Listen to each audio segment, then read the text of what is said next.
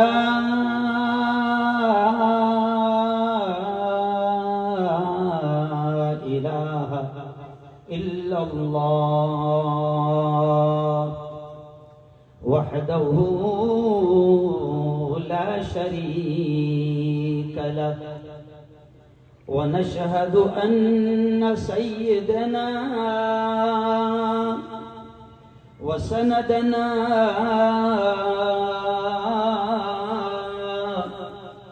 व हबीबना व मौलाना मुहम्मद व बारक व सल्लम तस्लीमन कसीरन कसीरा फ़क़द क़ाल अल्लाह अऊज़ु बिल्लाहि मिनश शैतानिर रजीम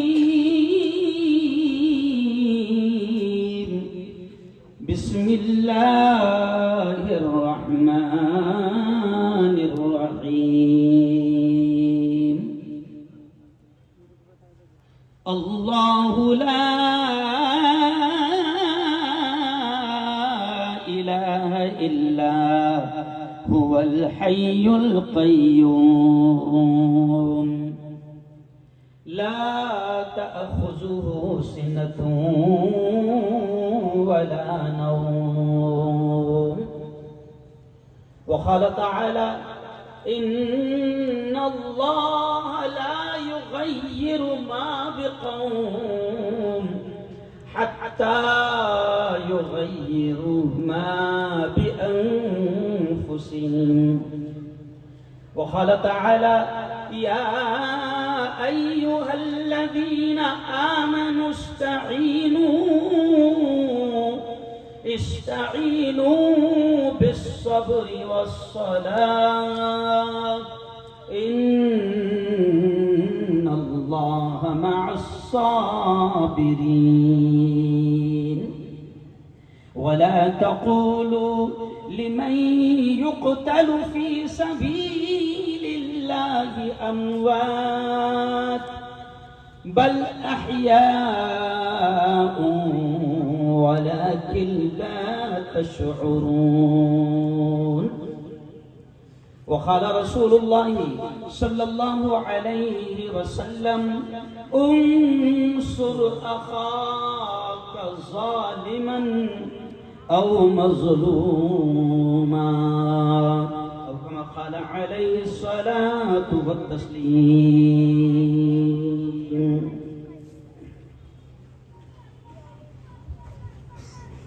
रंग लाता है लहू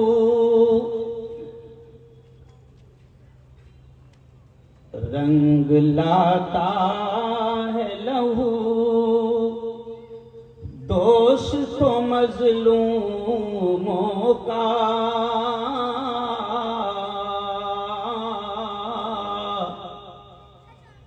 हाल हर हाल में जालिम का बुरा होता है। आप हर दौर की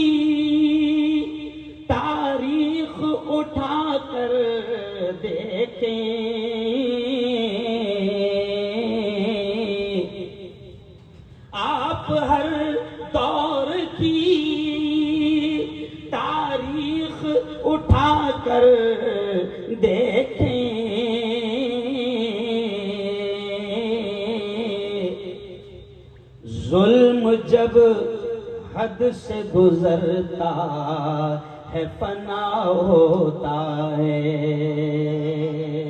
कह दो जोर से इंशाअल्लाह, पूरा मतलब जोर से बोलो इंशाअल्लाह।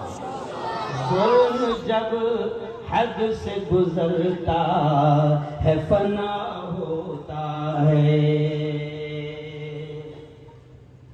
अहले बातिल से क़यादत नहीं होगी अपनी, शकील साहब मुश्ताक भाई, अहले बातिल से क़यादत नहीं होगी अपनी,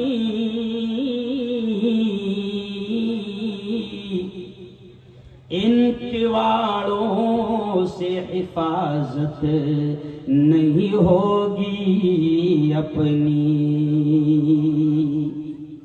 ख्वाब गफलत से अगर अब भी न जागे हम लोग,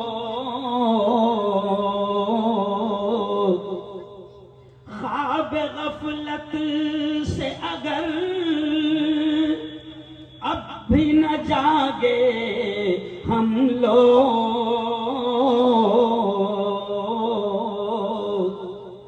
घर तो छोड़ो यहाँ तुरबत नहीं होगी अपनी। सदक़ल्लाहुल अज़ीम व सदक़ रसूलुहुन नबियुल करीम। आज की इस बहुत ही पवित्र सभा,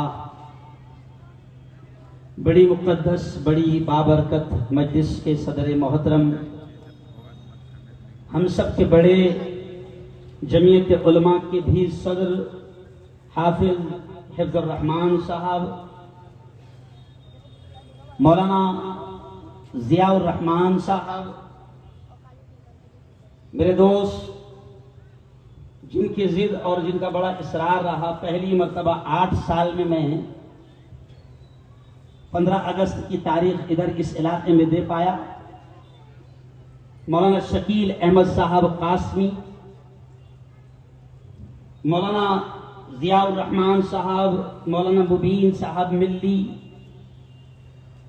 मेरे भाई हाजी शव्वाल अमीन साहब, हाजी मुश्ताक सूफी साहब, हाजी मुख्तार शरीफ, बड़े एक्टिव हमारे बड़े मुतहर्रिक दोस्त जनाब एजाज भाई, और अभी अभी अल्लाह के घर की जियारत करके लौटे हैं मेरे दोस्त, मेरे भाई पापा सर, आरिफ भाई। हो सकता है कि बहुत सारे नाम इस चिट्ठी में रह गए हों, और मैं आपको बताऊं कि आज हाफिज साहब के बगल में बाजू में एकदम एक नौजवान आलिम बैठे हैं, हमारे कारी साहब जो सिल्लोड़ से आए हैं, कारी अब्दुल अजीज साहब। अल्लाह ने हर एतबार से बड़ा नवाजा है। सिल्लोड़ से सिर्फ उन्होंने कहा कि आप हमेशा 15 अगस्त का बयान बाहर देते हैं, लेकिन वो 15 अगस्त की बैटिंग सुनने का मुझे मौका नहीं मिला है, तो वो सिल्लोड़ से सिर्फ हाफिज साहब बयान सुनने के लिए यहाँ पर आए हैं। हमारे युवा नेता जो मेरे साथ अक्सर रहते हैं, अमजद पठान साहब जलगांव से आए हैं, और एक ऐसा नौजवान जिसे आप काले कोट में देख रहे हैं, आपकी हमारी बिरादरी का है। खड़े रह जाओ भाई, जोरदार तालियां आप इस जवान के लिए बजा दें। 22 साल तक हिंदुस्तान की बॉर्डर पर मुल्क की हिफाजत करके, मुल्क की तमाम बॉर्डर का तवाफ करके ये जवान अभी रिटायर हुए हैं, और अब कहते हैं मुफ्ती साहब अब किसी अल्लाह वाले की भी हिफाजत में रहना है, इसलिए मेरे साथ आए हैं।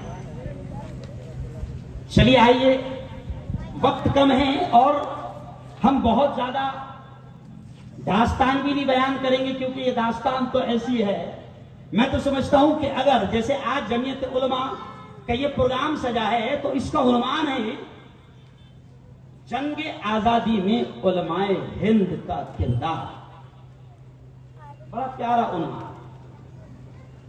और मैं समझता हूं शवाल भाई, मोहम्मद शकील साहब, हाफिज साहब के गली गली, नुक्कड़ नुक्कड़ और चौराहों पर, स्कूलों में, जो मस्जिद में मकतब चलते हैं, छोटे छोटे मदरसे चलते हैं, उन तमाम मकातिब और मदारिस में मैं आपसे ये कह रहा हूं कि आने वाली नस्लों को ये तारीख सुनाना बहुत जरूरी है। यहां पर इन्होंने नाम लिखा है मुजाहिदीन आजादी के, मैं आऊंगा इंशाअल्लाह, इस पर आऊंगा। यहां पर नाम लिखा है, मैं समझता हूं कि शायद 50 या 100 उलमा के नाम होंगे, बहुत मुख्तसर। मैं बाद में इस लिस्ट को भी सुनाऊंगा, कम से कम कानों में एक बार पढ़ना तो जरूरी है ना? मैं यहां से बात शुरू कर रहा हूं कि यारो, जैसे जमीयत उलमा ने आज का जो उन्वान रखा है कि जंग आजादी में उलमाए हिंद का किरदार, तो मैं बात यहां से शुरू करूंगा कि अगर मैं जंग आजादी की बात करूं, तहरीक आजादी की बात करूं और आजादी की चड़बड़ की बात करूं, इस मुल्क को आजादी दिलाने के लिए किन किन ने कुर्बानियां दी है, तो मैं बड़े गर्व के साथ, बड़े फक्र के साथ ये कह सकता हूं कि सफ़े अव्वल में अगर कोई रहे हैं तो वो सिर्फ और सिर्फ उलमाए किराम रहे हैं, कोई नहीं था। मैं आज थोड़ी सी अलग स्टाइल में बैटिंग भी करूंगा, समझ रहे आप? कोई नहीं था। अगर आजादी की तहरीक की, आजादी के मोमेंट की, आजादी की चळवळ की बात करें शवाल भाई, तो मैं बिल्कुल खुलकर यह कहता हूं कि अब बकायदा आप छोटे छोटे मकतब और मदरसों में अपनी इन आने वाली ये छोटे छोटे जो बच्चे बैठे हैं, ये कौम की बेटियां बैठी है, आप मदरसों और मकातिब में बकायदा हमारे उलमा की कुर्बानियां और उनके योगदान को आप बताएं। क्यों? वो इसलिए बताएं कि इस वक्त आप और हम देख रहे हैं कि पूरे मुल्क में ऐसा षड्यंत्र चल रहा है, ऐसी नापाक हरकतें चल रही है, ऐसी नापाक साजिशें चल रही है कि कोई हमारे इन उलमाए किराम का नाम लेने को भी तैयार नहीं। आज लाल किले की फसील पर मुल्क के वजीर आजम ने पूरे मुल्क के भाइयों बहनों, पूरे मुल्क के लोगों से खिताब किया। नहीं समझे भाइयों बहनों? पूरे मुल्क के लोगों से खिताब किया, लेकिन मैंने उनका खिताब शुरू होने से पहले आज के मेरे चैनल पर जब मैं खबरें बता रहा था, तो मैंने उस वक्त ये जुमला कह दिया कि मुझे यकीन है कि मौलाना हिफ्जुर रहमान का नाम पीएम की जबान पर नहीं आएगा, मुझे यकीन है कि मौलाना उबैदुल्लाह सिंधी का नाम उनके जबान पर नहीं आएगा, मुझे यकीन है कि सैयद हुसैन अहमद मदनी का नाम उनके जबान पर नहीं आएगा, मुझे यकीन है कि मौलाना महमूद हसन देवबंदी का नाम उनकी जबान पर नहीं आएगा। ये तमाम उलमाए किराम आप देखें कि एक तरफ हाजी इमदादुल्लाह मुहाजिर मक्की रहमतुल्लाहि अलैहि है, वहीं पर आप देखें कि हजरत मौलाना सैयद अहमद शहीद रहमतुल्लाहि अलैहि है। मैं ये नामों को सुनाऊंगा, लेकिन मैं सिर्फ इशारा कर रहा हूं कि मैंने सुबह ही कहा था कि मुझे यकीन है कि पीएम साहब की जबान पर इतने मुबारक नाम नहीं आएंगे। और फिर जब आखिरी में बयान खत्म हुआ तो मेरा जो यकीन था वो यकीन ही रहा। उनकी जबान पर जाहिर बात है कि इतनी बरकत वाले नाम उनकी जबान पर, अरे बोलो ना यार, क्या मालूम क्यों डरते, इतने मुबारक नाम उनकी जबान पर, अरे बोलो यार, नहीं आए तो फिर हमारी दास्तान को हमको तो बयान करना पड़ेगा ना भाई, क्यों? वरना ऐसा होगा कि हम ही सो गए दास्ता कहते कहते। आओ यार, मैं कुरान और हदीस की रोशनी में इन तमाम चीजों पर भी बात करूंगा, और फिर इस मुल्क को आज हम जश्न मना रहे हैं, जश्न आजादी। क्यों जश्न मना रहे हैं? कि यह मुल्क आजाद हो गया, 1947 में 15 अगस्त को आजाद हो गया, आज हम पूरे मुल्क में जगह जगह आप देखो, मैं समझता हूं कि जगह जगह आपके हाथों में, बच्चों के हाथों में तिरंगा नजर आया। मैंने तो यह भी कमेंट किया था कि आज तक तिरंगे को बेचने का इतना बड़ा कारोबार कभी नहीं हुआ था जो हजरत के दौर में होगा।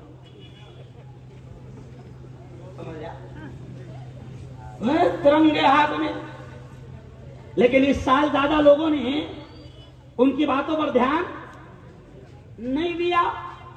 जश्न आजादी मना रहे हैं और मैं समझता हूं, अल्लाह की कसम खाकर अल्लाह को हाजिर और नाजिर जानकर यह कह रहा हूं कि जितना जश्न आजादी मनाने का हक हमको है और होना चाहिए, उतना दूसरा किसी को नहीं होना चाहिए। ये जो लिस्ट लगी है ना, लोग समझते हैं कि मुल्क बड़ी आसानी के साथ आजाद हो गया।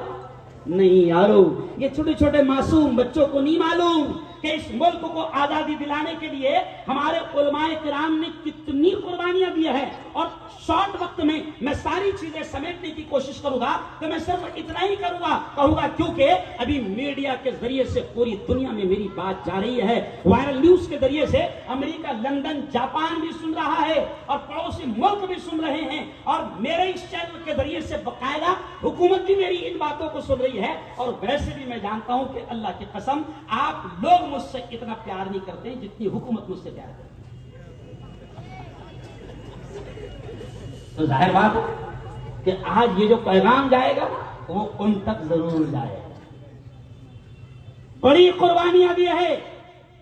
हम कहते हैं उलमाए हिंद का किरदार, उलमा का किरदार, तो मैं सादे लफ्ज में, क्योंकि हिंदू भाई भी मेरी बात को सुन रहे हैं, तो मैं सादे लफ्ज में यह कहूंगा कि एक आलिम ये जो है ना, हजारों उलमाए किराम इस मुल्क की आजादी के लिए शहीद हुए हैं। तारीख ये कहती है, हिस्ट्री ये कहती है कि दिल्ली के लाल किले से लेकर पेशावर और लाहौर की सड़क तक, ये जुमला सुनना, हिस्ट्री ये कहती है कि दिल्ली के लाल किले से लेकर पेशावर और लाहौर की सड़क तक कोई झाड़, कोई पेड़, कोई दरख्त ऐसा बाकी नहीं था कि जहां पर उलमा की लाशें न लटकी हो।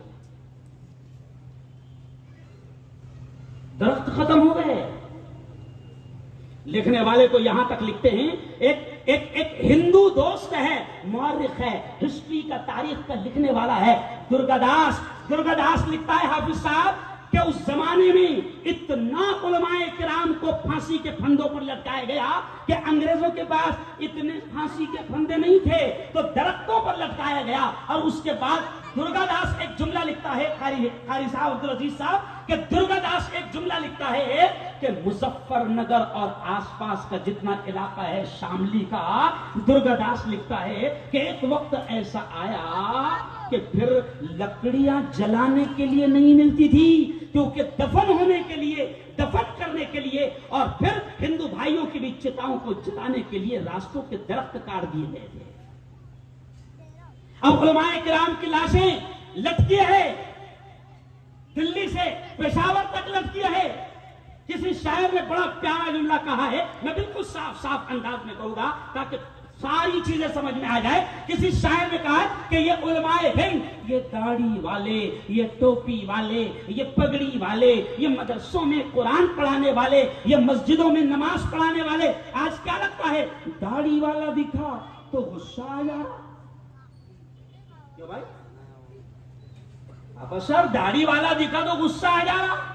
7 तारीख को मुझे दिल्ली बुलाया गया, तो मैंने 6 तारीख को एक वीडियो डाला शकील साहब, मुश्ताक साहब, कि जिंदगी में पहली मर्तबा मुफ्ती हारून को ट्रेन में जाने में डर लग रहा है। जिंदगी में पहली बार। मैं ये इसलिए कह रहा हूं कि सुनो, मेरी आवाज बहुत दूर तक अल्लाह पहुंचा रहा है। पहुंचाने वाली जात बोलो किसकी है? जोर से बोलो। मजा नहीं आया? जोर से बोलो। पहुंचाने वाली जात किसकी है? अल्लाह की। देखो, जोर से बोलो, थोड़ा ईमान भी ताजा हो जाएगा। हम मरकज के बाजू में बैठे हैं और मरकज की तालीमात ईमान को ताजा करने की है, थोड़ा ईमान भी ताजा हो जाएगा। जोर से बोलो, जिंदगी किसके हाथ है? बोलो, जिंदगी किसके हाथ है? अल्लाह के मौत किसके हाथ है? अल्लाह के नफा किसके हाथ है? अल्लाह के नुकसान किसके हाथ है? अल्लाह के ये हवाएं, ये फजाएं, ये सब कुछ किसके हाथ है? अल्लाह की ये मुल्क किसके हाथ है?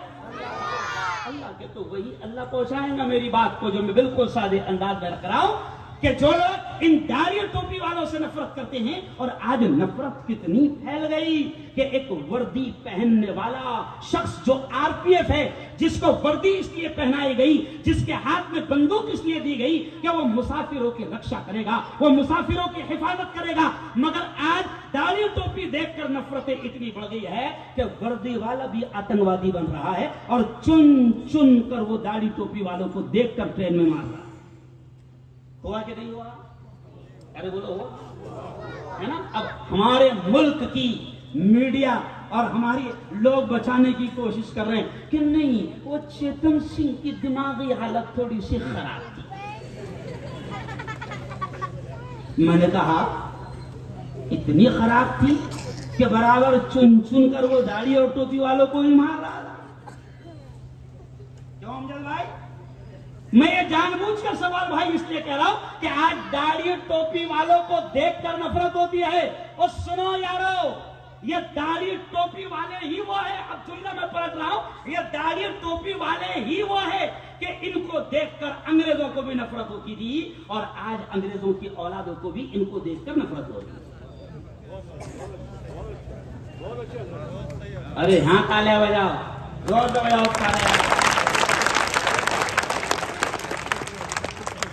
क्योंकि हिंदुस्तान की तारीख, जो इस प्यारे मुल्क से मोहब्बत करते हैं, जो इस प्यारे मुल्क से प्यार करते हैं, अगर वो हिंदुस्तान के प्यारे भारत के सच्चे चाहने वाले हैं, तो हिस्ट्री उनके सामने रहनी चाहिए, तारीख उनके सामने रहनी चाहिए। तारीख ये कहती है कि अंग्रेजों को दाढ़ी टोपी वालों से, पगड़ी वालों से नफरत थी, अंग्रेजों को मुल्लाओं से नफरत थी, अंग्रेजों को उलमा से नफरत थी। क्यों?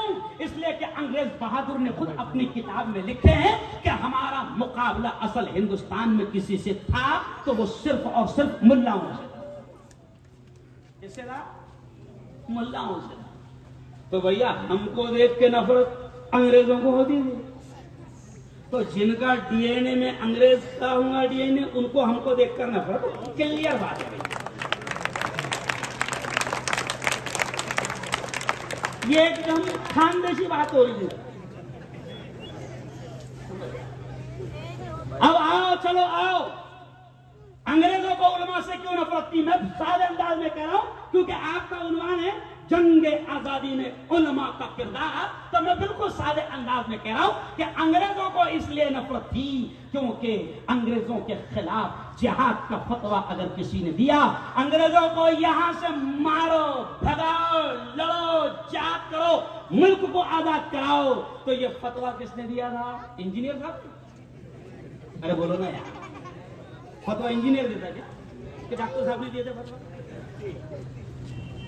अल्लामा फजल हक खैराबादी फतवा देते हैं कि अब अंग्रेजों को मारना सवाब है, जिहाद करना जरूरी है। फिर आगे चलकर अब्दुल अजीज शाह, अब्दुल अजीज मुहद्दिस देहलवी फतवा देते हैं कि अंग्रेजों को मारना जरूरी है।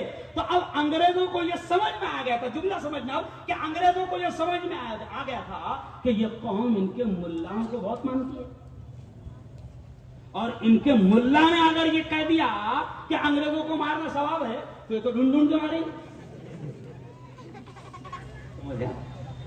मैं बहुत सादे अंदाज में कह रहा हूं कि उलमाए हिंद का सबसे बड़ा रोल और सबसे बड़ा किरदार सवाल भाई यही रहा है। पापा साहब, उलमा का किरदार मौलाना शकील साहब यही रहा है कि उलमाए किराम ने फतवा दे दिया था कि ये मुल्क अब अंग्रेजों के कब्जे में जा चुका है, और अंग्रेज, नापाक अंग्रेज इस मुल्क पर पूरी तरीके से पंजा गाड़ना चाहते हैं। अंग्रेजों की नापाक नीयत को उलमा ने भाप लिया था, और अल्लामा फजल हक खैराबादी ने फतवा दे दिया था कि अंग्रेजों से अब जिहाद फर्ज हो गया। आगे चलकर शाह मुहद्दिस देहलवी रहमतुल्लाह अलैह ने फतवा दे दिया था कि अंग्रेजों से लड़ाई फर्ज हो गई है, तो अंग्रेजों को सबसे ज्यादा दुश्मनी थी सिर्फ और सिर्फ उलमा से। और फिर क्या हुआ सुनो, इंग्लैंड से यहां जो अंग्रेज थे यहां जो भी उनकी फौज थी, अब इंग्लैंड से उनको उनके अब्बा का लेटर आ गया। क्या लेटर आया कि उलमा को जहां देखो लटका दो, उलमा को जहां देखो लटका दो। अब यहां के बच्चों ने लिखा अब्बा को कि उलमा समझ में नहीं आ रहा कौन कौन है, क्योंकि डिग्रिया कितों की चेक करना, कौन फलाहिद आरएन से पढ़ा है ना, कौन कहां से पढ़ा है ना, कौन रियाजुल जन्नह से पढ़ा, समझ में नहीं आ रहा, क्योंकि डिग्री समझ में नहीं आ रही। डिग्री कितों की चेक करना भाई, क्यों? देवबंद से कौन पढ़ा समझ में नहीं आ रहा, मौलवी कौन है, मुफ्ती कौन है, आलिम कौन है, समझ में नहीं आ रहा। तो सुनो जुमला, अब अंग्रेजों के अब्बा ने वहां से लिख दिया कि नहीं पहचान में आ रहा, आलिम कौन है नहीं पहचान में आ रहा, मुल्ला कौन है, मौलाना कौन है। तो अंग्रेज के अब्बा ने लिख दिया कि जो भी दाढ़ी टोपी वाला दिखेंगे लटका दो। क्या करो? दाढ़ी टोपी वाला दिखा लटका दो, मौलाना जैसा दिखा लटका दो। इसलिए चेतन सिंह में भी अंग्रेजों का डीएनए था, इसलिए उसने भी क्या देखे मारा, अरे बोलो ना, दाढ़ी टोपी। मैं इसलिए ये कह रहा हूं कि उलमाए किराम ने कुर्बानियां दी है। दिल्ली के लाल किले से लेकर जिस लाल किले पर वजीर आजम नरेंद्र मोदी ने भाषण किया है, तो मैंने कल ये जुमला कहा था कि मोदी जी शायद वो किला मुगलों ने तो नहीं बनाया। कल की मेरी वीडियो देखना, या मुझे उसकी तारीख हो सकता मालूम नहीं। तब उलमाए किराम ने इतनी कुर्बानियां दी कि एक शायर लिखता है, ओ मेरे यारो, एक आलिम, मैं हिंदू भाइयों से भी कह रहा हूं कि उलमा ने कुर्बानियां दी। 51,000 उलमाए किराम को एक साथ फांसी के फंदों पर लटकाया गया। और एक आलिम कितना कीमती होता है, मैं मेरे हिंदू भाइयों को बताना चाहता हूं कि जिसको हम आलिम कहते हैं, जिसको हम इमाम कहते हैं, जिसको हम धर्मगुरु कहते हैं, जो हमारी मस्जिद में हमें नमाज पढ़ाता है, जो हमारे बच्चों को कुरान पढ़ाता है, मैं हिंदू भाइयों को बताना चाहूंगा कि इमाम एक आलिम इतना कीमती होता है कि हमको ये बताया गया है कि मौतुल आलिम मौतुल आलम, के एक आलिम की मौत पूरे आलम की मौत होती है। एक आलिम का हमारे यहाँ ये वैल्यू होता है। और सुनो, ऐसे एक वक्त में 51,000 हमारे धर्म गुरुओं को फांसी के फंदों पर लटकाया गया, दरख्तों पर चढ़ाया गया। और उलमाए किराम को जो कुर्बानियां दी है, एक शायर कहते हैं हमारे यहाँ के हाफिज मुश्ताक साहिल कि दिल्ली के लाल किले से लेकर तो बड़ी अच्छी तस्वीर उन्होंने खींची है। वो कहते हैं, देखो सुनो, कुर्बानियां हमने दी है। वो कहते हैं कि वो कलियां भी हमारी थी, गुले तर भी हमारे थे, वो कलियां भी हमारी थी, गुले तर भी हमारे थे, चमन में हर तरफ बिखरे हुए पर भी हमारे थे। और हदे दिल्ली से लेकर सरहदे लाहौर तक साहिल, हजारों पेड़ पर लटके हुए सर भी हमारे थे। जाओ जरा दिल्ली जाओ, दिल्ली में घूमने जाते हो ना, तो दिल्ली जाओ और इंडिया गेट पर जाओ, और इंडिया गेट पर जाओ तो थोड़ा सा अच्छी कीमती दूरबीन लेकर जाओ, है ना। अब इंडिया गेट पर दूरबीन ऐसा लगा लगा कर जूम कर करके देखो, अल्लाह का शुक्र है 70% सिर्फ और सिर्फ हम ही नजर आए। नाम हमारे हैं, मिटा नहीं सकते हैं, तारीख को बदल नहीं सकते, ये अलग बात है। ये इसलिए भी जरूरी है हाफिज साहब ऐसे प्रोग्राम लेना ताकि हमारी नस्लों को ये पता चले कि हमारे पुरखों ने, हमारे पूर्वजों ने, हमारे असलाफ ने, हमारे बाप दादा ने इस मुल्क को अंग्रेज जैसे जालिमों से बचाने के लिए अपनी जानों की कुर्बानियां दी है, अपने सरों के मीनार बना दिए हैं, अपनी खून की नदियां बहा दी है और इस मुल्क को बचाया है, ताकि ये आने वाली नस्लों को, ये जवानों को जो व्हाट्सएप में लगे हुए हैं, जो फेसबुक में लगे हैं, जो इंस्टाग्राम में लगे हैं, जो सोशल मीडिया में लगे हैं, इन जवानों को पता चले कि ये मुल्क तुम्हारे बाप दादा और तुम्हारे उलमाओं ने अपनी जानों के नजराने देकर इस मुल्क को अंग्रेजों से आजाद कराया। और जो तारीख बदल रहे हैं, तारीख मिटाने की कोशिश कर रहे हैं, जो नहीं बताते कि इस मुल्क की आजादी में, जो नहीं बताते कि इस मुल्क की आजादी में हजरत शाह वलीउल्लाह मुहद्दिस दहलवी है, हजरत शाह अब्दुल अजीज मुहद्दिस दहलवी है, हजरत मौलाना शाह इस्माइल शहीद साहब है, हजरत मौलाना, ये मैं जानबूझकर नाम सुना रहा हूं, कम से कम एक बार तो हमारे इन असलाफ का नाम हमारे कानों से टकरा कर दिमाग में जाना चाहिए। मैं जानबूझकर सुना रहा हूं, जो नहीं बताते कि तुम्हारे बाप दादा में मौलाना रशीद अहमद गंगोई है, मौलाना मोहम्मद कासिम नानोतवी है, हजरत मौलाना महमूदुल हसन देवबंदी है, हजरत मौलाना सैयद हुसैन अहमद मदनी है, हजरत मौलाना उबैदुल्लाह सिंधी है, हजरत मुफ्ती किफायतुल्लाह दहलवी है, हजरत मौलाना अताउल्लाह शाह बुखारी है, हजरत मौलाना हिफ्जुर रहमान सिहारवी है, हजरत मौलाना अहमदुल्लाह शाह मदरासी है। जो नहीं बताते कि कितने मुजाहिदीन आजादी और स्वतंत्र सेनानी हैं, मैं आपको बता रहा हूं कि उनको बताओ। और मैं आपको बता रहा हूं कि हजरत हाजी इमदादुल्लाह मुहाजिर मक्की, हजरत मौलाना सैयद अहमद शहीद, हजरत मौलाना सगीर नानोतवी रहमतुल्लाह अलैह, हजरत मौलाना जाफर थानेसरी, हजरत मौलाना रहमतुल्लाह किरानवी, हजरत मौलाना हसरत मुहानी, हजरत हाफिज जामिन शहीद, हजरत मौलाना अबुल वहासिन सज्जाद, हजरत मौलाना अहमद सईद दहलवी, हजरत मौलाना सैयद मोहम्मद मियां देवबंदी और हजरत मौलाना अजीज साहब। ये तो बस इन्होंने एक झलकियां लिखी है। चलो ठीक है, आप हमारे नाम भी गिनाते तो दो चार, क्यों भाई, कितने दो चार? कौन? मौलाना अबुल कलाम आजाद, माशाअल्लाह सुभान अल्लाह, बिल्कुल सही। क्यों? बिल्कुल सही। मौलाना अबुल कलाम आजाद हमारे पुरखों में हैं और मुजाहिदीन आजादी में हैं, और हमें फख्र है इस बात पर भी, हमें गर्व है इस बात पर भी कि इस मुल्क को आजादी के बाद सबसे पहला अगर कोई शिक्षण मंत्री मिला, वजीर तालीम मिला, तो वो मुल्ला ही था। नहीं समझा? क्या नाम उसका? मौलाना। जोर से बोलो, देखो बोलो, मैं कुछ करवाना चाह रहा हूं, मेरा मकसद अलग है। क्या नाम था उस शख्स का जो मुल्क का पहला शिक्षण मंत्री बना? कौन? मौलाना अबुल कलाम आजाद। और ऐसा शिक्षण मंत्री था, ओरिजिनल पढ़ा लिखा, कि जिसके बारे में यह लिखा है कि मौलाना अबुल कलाम आजाद जब अंग्रेजी बोलते थे तो अंग्रेज डिक्शनरी खोलकर समझने की कोशिश करते थे। क्यों? ऐसा शिक्षण मंत्री था हमारे दौर में। अभी तो 12वीं फेल शिक्षण मंत्री है। नहीं समझा? अभी कौन है? अरे बोलो ना यार, 12वीं फेल शिक्षण मंत्री, तड़ी पार मंत्री। तो खैर बहुत अच्छी बात है, आपको मौलाना अबुल कलाम आजाद याद आ जाते हैं, बहुत अच्छी बात है। क्यों भाई? और ज्यादा आगे बढ़े तो शहीद अब्दुल हमीद, बराबर? क्या भाई, फौजी जवान, सही बात है ना? शहीद अब्दुल हमीद, तुमको इतने बताते ना? या फिर आगे बढ़े तो शहीद अशफाकुल्लाह खान, बस दैट इज फाइनल, है ना?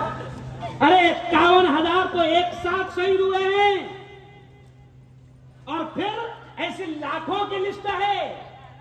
अगर तुम तारीख बदल रहे हो, नहीं सुना रहे हो, किताबों में से हमारे बुजुर्गों के नाम निकाल रहे हो, और तुम तो इतनी गद्दारी कर रहे हो, आगे मैं आऊंगा कि अगर तुम तारीख बदल रहे हो तो मैं उनसे भी ये कहता हूं कि कोई बात नहीं, कोई बात नहीं, तारीख बदलो, कोई बात नहीं, बदलो तारीख। मगर मैं उन तारीख के बदलने वाले झूठे मक्कार राइटरों और मुसन्निफों से कहता हूं कि तारीख बदल रहे हो, हमारे उलमा का, हमारे मुजाहिदीन आजादी का नाम खत्म कर रहे हो, नहीं बता रहे हो, नहीं लिख रहे हो, किताबों में जिक्र कर रहे हो, कोई बात नहीं। हमारी कुर्बानियों को, हमारे योगदान को भुला रहे हो, कोई बात नहीं। मगर मैं उन गद्दारों से कहता हूं कि सुन, हम वो हैं कि मैं उनसे कहता हूं कि तेरे बदन से न तेरी आस्तीन से आएगी,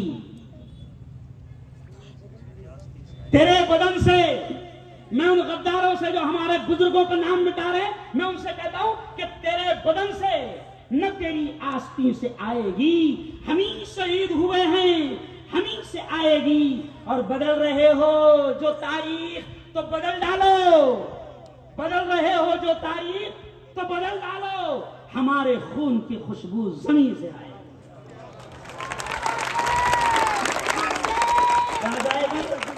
हमारे, जोर से बोलना, हमारे खून की खुशबू, बोलो जोर से, हमारे खून की खुशबू जमीन से आए।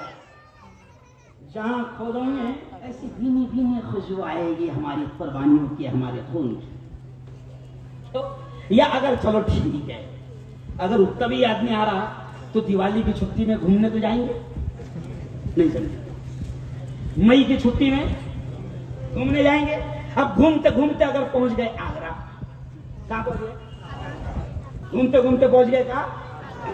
आगरा। फिर आगरा में अगर तुम्हारे 3 साल के बच्चे ने पूछ लिया, अब बाबा ये इतना खूबसूरत ताजमहल किसने बनाया जिससे अपन करोड़ों खा रहे? नहीं समझे तो अब्बा जान क्या बोलेगी? बेटा मुसलमान। किसने बनाया? मुसलमान। अब बाबा ये लाल किले से आज बहुत चिल्ला रहे थे अपने वजीर आजम, ये भी बड़ा खूबसूरत दिख रहा था लाल किला, क्या अच्छी उसके लाल लाल मजबूत दीवारें थी, वहां पर खड़े थे वजीर आजम और झंडा भी पूरा नहीं खुल रहा था। फिर अगर बच्चा पूछेगा कि बेटा, अब आपसे पूछेगा बाबा ये किसने बनाया इतना खूबसूरत लाल किला जहां से ये चिल्ला रहे हैं, तो अब्बा को क्या बोलना पड़ेगा? अरे बोलो ना भैया, मुसलमान है। मेरे पास वक्त नहीं है यार, मुझे बहुत सारी चीजें बोलनी है, मैं सिर्फ इशारा कर रहा हूं और मैं हौसला दिला रहा हूं, क्योंकि मेरे बड़ों का यह कहना है कि बेटा हारून, इस मुल्क का मुसलमान अभी नाउम्मीदी का शिकार हो रहा है, मायूसी का शिकार हो रहा है, इसके हौसले टूट रहे हैं, बल्कि इसके हौसले तोड़े जा रहे हैं। तो मेरे बड़ों ने कहा है कि बेटा हारून, मुल्क के जिस कोने में जाएगा ईमान वालों से कहे कि मायूसी कुफ्र है, नाउम्मीदी मायूसी कुफ्र है, इनको हौसला दिला। मैं तुमको हौसला दिला रहा हूं कि ये जो जालिम दंदनाते फिर रहे हैं, इनको लगता है कि इनके बाप का ये मुल्क है। मैं आपसे कह रहा हूं कि जरा तुम अपने बाप की कुर्बानियों को पढ़ो, अपने पुरखों की कुर्बानियों को पढ़ो। किसी मुकर्रिर की ताकत नहीं, कोई मुफ्ती हारून की ताकत नहीं कि वो 1 घंटे में इनकी कुर्बानियों को बयान कर दे। अरे एक एक की हिस्ट्री ऐसी है, अगर मैं सिर्फ हजरत शाह मुहद्दिस देलवी और हजरत शाह अब्दुल अजीज के वाकयात सुनाने जाऊं तो 1-1.5 घंटा तो यहीं चलेगा, वो भी 4 वाकयात। मैं आपसे कह रहा हूं कि पढ़ो अपने पुरखों की तारीख, पढ़ो अपने बुजुर्गों की तारीख, पढ़ो अपने उलमाए किराम की तारीख, और जब पढ़ोगे तो तुम्हें थोड़ा सा अंदर से हौसला मिलेगा और फिर अंदर से तुम्हारा दिल बोलेगा कि बेटा ये मुल्क मेरे बाप का है। अंदर से दिल क्या बोलेगा? अंदर से अरे बोलो, मेरे बाप का है। और सच्ची बात है कि हम सबके अब्बा भी यही चाहे थे। अरे हजरत आदम कहाँ आए थे? अरे बोलो ना यार जोर से, हिंदुस्तान आए थे। अम्मा जान भी कहाँ आई थी? कहीं भी आए मुलाकात में, अब्बा भी यहीं आए थे। क्यों? तो ये मेरे बाप का मुल्क है। और कभी कभी मेरे हिंदू दोस्त मुझसे पूछते हैं, यार मुफ्ती साहब, मैंने एक डायलॉग एक मरतबा एक जगह बयान में कह दिया कि सुनो मुसलमानों, ये मुल्क हमारे बाप का है, हमारे बाप दादाओं ने, हमारे पुरखों ने, हमारे पूर्वजों ने कुर्बानियां दी है। तो मैं एक जुमला कहता हूं अपने बड़ों का, मौलाना मदनी कहते हैं कि हम इस मुल्क के हिस्सेदार हैं, किराएदार। अरे बोलो नहीं है, हिस्सेदार है। आप क्यों हिस्सेदार है? ये जुमला सुन लो, क्यों हिस्सेदार है? कि मैं कहता हूं कि इस मुल्क के खातिर हमारे बाप दादा ने, मुसलमानों ने जितना खून बहाया है, दूसरी कौमों ने उतना पसीना भी नहीं बहाया। ये सच्ची है बोला, पसीना भी नहीं बहाया। तो अब कभी कभी मेरे हिंदू दोस्त मुझसे कहते यार मुफ्ती साहब, यार तुम ये ऐसा बोलते हो, ऐसा क्यों बोलते हो? मैंने कहा भाई देख, लड़ाई शुरू भी हमने करे थे, एकदम सादा सिंपल समझा रहा हूं मैं। बोले ऐसा तो सबने लड़े थे ना? बिल्कुल हाँ, सबने लड़े थे। आगे वो सबका भी बताऊंगा मैं कहां से मिले थे, कहां से मिल गए थे, वो भी हल्का सा इशारा में करूंगा। लेकिन लड़ाई हमने शुरू करे थे और 100-150 साल तक अकेले हम और हमारे आबा अजदाद, हमारे पुरख 150 साल तक तने तनहा अकेले लड़ते रहे। तो मेरे हिंदू दोस्त ने पूछा ऐसा क्यों? तो मैंने कहा अंग्रेजों ने हमसे छीने थे ना। नहीं समझा भाई, घर हमारा गया था भाई, 800 साल तक के हुकूमत हमारी थी, तो अंग्रेजों ने लिए किससे थे? अरे भाई ये दुकान मेरी है, ये दुकान को अगर म्यूनिसिपैलिटी छीन रही तो सवाल अंसारी लड़ेगा क्या? अरे दुकान जिसकी वो लड़ेगा ना, आंग में कौन लेगा? अरे खानदे छीन बोलो, आंग में किसके आएंगी?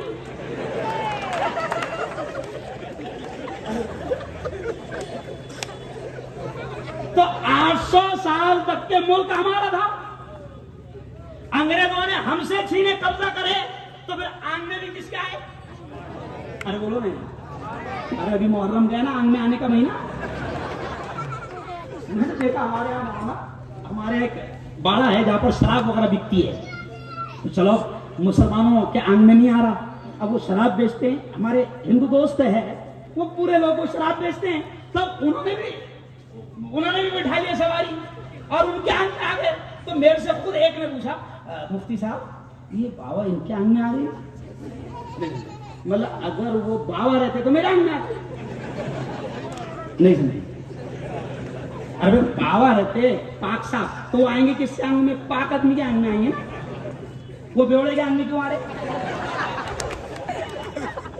तो खैर वो आंग में से आ रहा है ये बात।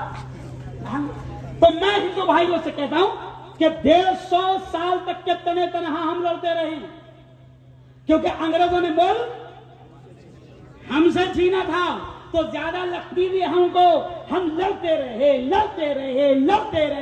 कुर्बानियां दे, मैं शोर में कह रहा हूं क्योंकि सबको सुनाई नहीं सकता तारीख, लड़ते रहे, कुर्बानियां देते रहे, फिर आखिर में हमारे बुजुर्गों ने, जिनमें नाम आता है जमीयत उलमाए हिंद, जोर से तालियां बजाओ।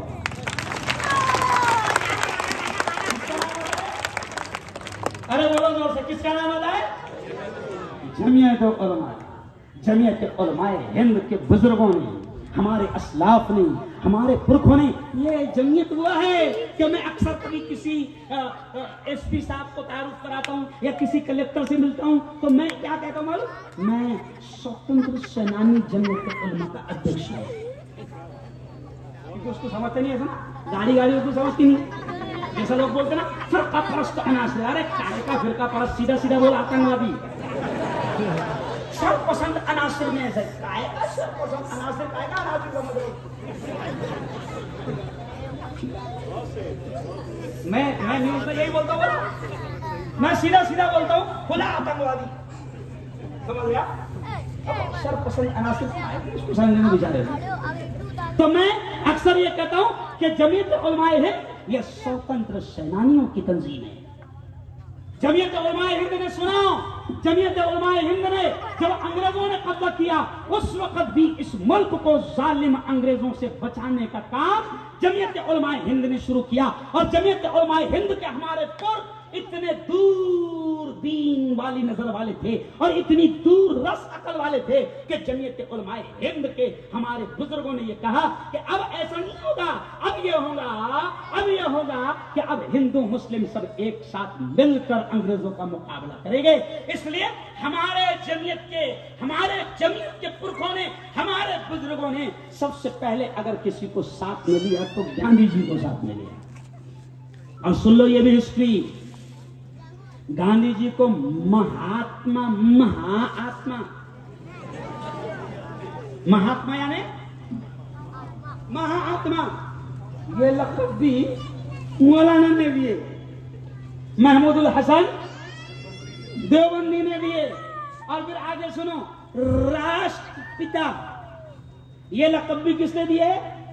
मौलाना ने दिए, फजले हक खैराबादी। और आगे सुन लो, अभी एक टोपी मशहूर है, गांधी टोपी, मालूम है? आज बहुत सारे लोगों ने लगाया, तो आप सुनकर ताज्जुब करेंगे कि गांधी जी को टोपी सीकर भी मौलाना ने, समझा? मौलाना मोहम्मद अली जौहर और मौलाना शौकत अली जौहर, इनकी अम्मी जान, बीबी जान, इन्होंने गांधी टोपी दी और गांधी जी को पहनाई। फिर जमीयत उलमा ने सुनो, जब हमारे बुजुर्गों ने देख लिया कि इस मुल्क में अब हिंदू मुसलमानों को एक साथ मिलकर अंग्रेजों का मुकाबला करना पड़ेगा, तो फिर जमीयत उलमा के हमारे पुरखों ने, हमारे बुजुर्गों ने गांधी जी को साथ लिया। और ये भी जुमला सुन लो, तारीख में गवाह है, तारीख को बदल नहीं सकते हो। कि जमीयत उलमा ने साथ लिया, और सिर्फ साथ नहीं लिया, जमीयत उलमा ने हिंदू मुसलमानों को एक करने के लिए अपने फंड से, अपने किराए से और अपने पैसों से जमीयत उलमा हिंद ने गांधी जी को पूरे मुल्क में घुमाया। गांधी जी को पूरे मुल्क में घुमाया काय के लिए घुमाया? अरे बोलो ना। जमीयत उलमा ने हिंदू भाइयों को बताया कि तुम्हारी तरफ से ये गांधी जी लीडर है, और हमें जमीयत उलमा ने, जैसे आज जब मुल्क में नफरतें फैल गई है, तो आपने देखा होगा कि 2014 के बाद, शवाल भाई, हाफिज साहब, 2014 के बाद जमीयत उलमा हिंद ने, हजरत मौलाना अरशद मदनी ने कौमी यकजहती, राष्ट्रीय एकता के लिए मौलाना अरशद मदनी ने, जमीयत उलमा ने करोड़ों रुपए खर्च की ताकि मुल्क में अमन, एकता और शांति का माहौल बनाया जाए। तो उस वक्त भी जमीयत उलमा ने गांधी जी को अपने किराए से घुमाया। मौलाना शकील साहब बस का भाड़ा पुण्य दे दे, मुश्ताक साहब बस का भाड़ा अपुण्य दिए, पूरे मुल्क में घुमाए और हिंदू मुस्लिम एकता का माहौल बनाए। ऐसा क्यों एकता का माहौल बनाना पड़ा? इसलिए कि हमारे बुजुर्गों ने, अल्लाह ने बड़ा इल्म दिया था, हमारे बुजुर्गों ने देख लिया कि अब ये नापाक अंग्रेज ये अलग अलग करके मार रहे। कैसे मार रहे? अलग अलग करके मार रहे। डिवाइड एंड रोल, लड़ाओ और राज करो वाली पॉलिसी इख्तियार कर रहे हैं। हमारे बुजुर्गों ने भांप लिया, तो हमारे बुजुर्गों ने क्या किया कि फिर सबसे पहले फैसला यह किया कि हिंदू मुसलमानों को ये अलग अलग करके, हमको अलग अलग करके मार रहे हैं, डिवाइड कर रहे हैं, तकसीम कर रहे हैं। तो सबसे पहले हमारे बुजुर्गों ने राष्ट्रीय एकता का काम किया, हिंदू मुसलमानों को मिलाया, और हिंदू मुसलमानों को मिलाने के बाद उनके दिमाग में डाला कि अब हम सब मिलकर एक साथ अंग्रेजों से लड़ेंगे।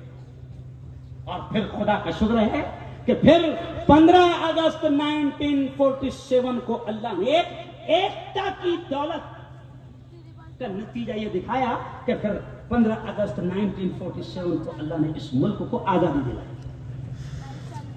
और कहते हैं सुना है मैंने भी, हो सकता है आपने भी सुना होगा कि जिस दिन आजादी मिली, जिस महीने में आजादी मिली, वो भी कौन सा था? जोर से बोलो, अरे बोलो ना, रमजान था। और दिन भी कौन सा था? अरे बोलो, जुम्मा का था, है ना? तो इसकी भी बरकतें, काई की बरकतें, अरे समझ रहे हो, काई की बरकतें, इसकी भी बरकतें हैं रमजान मुबारक की। तो अब हमारे पुरखों ने उस वक्त एकता का माहौल बनाया, क्यों? और अंग्रेजों को मालूम था कि अंग्रेज लड़ा रहे हैं। और आज भी मैं आपको बता रहा हूं, कि आज भी जो नापाक चाल उस वक्त अंग्रेजों ने हिंदू मुसलमानों को लड़ाओ और राज करो वाली खेली थी, तो आज भी वो गोरे अंग्रेजों ने ये चाल खेली थी, और अब काले अंग्रेज यही चाल खेल रहे हैं। फर्क कुछ नहीं है। वो क्या थे? जोर से बोलो, वो क्या थे? गोरे अंग्रेज। और अभी क्या है? अच्छा, कौन सी चाल खेल रहे हैं? वही अंग्रेजों वाली चाल। तो मैं दिल्ली के लाल किले से नहीं, मैं जामे मस्जिद मरकज और मौलवीगंज से और खानदेश की इस पवित्र भूमि से मैं तुमको ये कह रहा हूं कि आज भी काले अंग्रेज गोरे अंग्रेजों की औलाद बनकर नापाक चाल खेल रहे हैं। जमीयत उलमा ने उस वक्त भी एकता का माहौल बनाया था, और आज भी 15 अगस्त को जमीयत उलमा अरशद मदनी धूलिया आपको ये पैगाम देती है कि आज भी आपको एकता का अमल करना होगा। मुल्क में तो नफरतें फैलाई जा रही है। अभी देखिए यहाँ तो सिर्फ सवाल भाई, यहाँ सिर्फ उलमा का नाम लिखा हुआ है। सिर्फ किसका है? उलमा का। अरे उलमा के अलावा भी हमारे ऐसे कुछ मुजाहिदीन थे जो आलिम तो नहीं थे, जो हाफिज तो नहीं थे, जो मुफ्ती तो नहीं थे, लेकिन ऐसे मुजाहिदीन भी थे कि जो वक्त के बादशाह थे, और ऐसे नेक और अल्लाह वाले थे कि जिनकी तहज्जुद भी कभी कदा नहीं होती थी और तकबीर ऊला भी कभी कदा नहीं होती।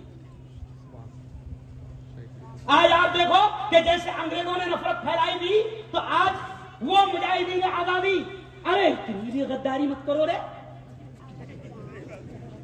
क्या इतनी भी मक्कारी मत करो। अरे एक हमारा शेर ऐसा था, सुन लो, एक हमारा शेर ऐसा था कि जिस जगह वो शहीद होकर उसकी लाश पड़ी थी, मैं मुफ्ती हारून उस जगह पर गया और मैंने अपने चैनल पर वो जगह भी 3 साल पहले दिखाई। मैं वहां पर गया। अरे वो एक शेर ऐसा था कि जब तक वो जिंदा था, ये जुमला सुनना कि आज तुम उसके नाम से दंगे करवा रहे हो, फसाद करवा रहे हो, हिंदू मुसलमानों को आपस में लड़वा रहे हो। अरे झूठो, मक्कारो, जाहिलो, गद्दारो, जरा तारीख को पढ़ो तो सही कि वो शेर इतना बहादुर था कि जब तक वो शेर शहीद नहीं हुआ तब तक के अंग्रेज की हिम्मत नहीं हुई थी ये कहने की कि हिंदुस्तान हमारा हुआ।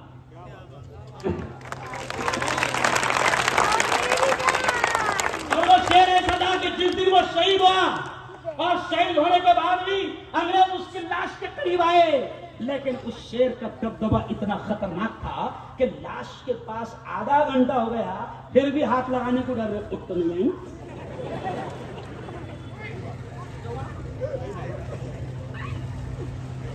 जब यकीन हो गया पूरी तरीके से कि फौत हो चुके हैं, शहीद हो चुके हैं, हिस्ट्री में लिखा है कि तब अंग्रेज ने यह कहा था, सलामी ठोक कर हमारे शेर को अंग्रेज ने यह कहा था कि आज से हिंदुस्तान हमारा।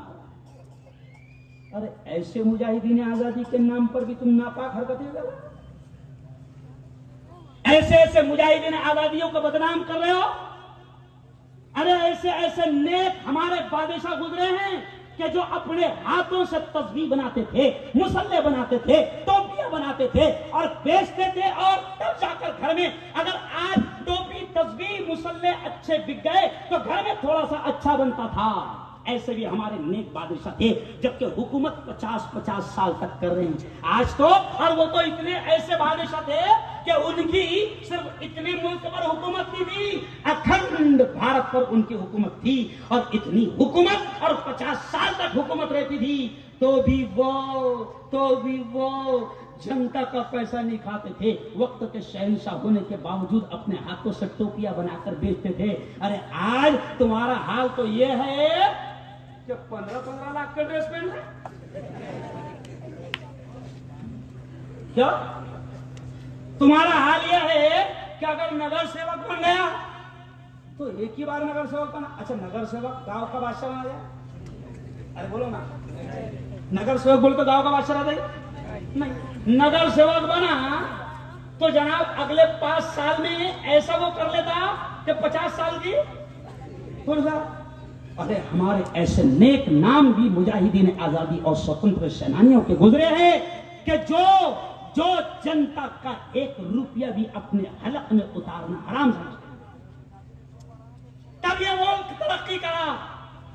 और तब उठाकर देखो, हिस्ट्री उठाकर देखो कि उस वक्त मुल्क की जीडीपी कहां पहुंची, तब यह मुल्क तरक्की करा।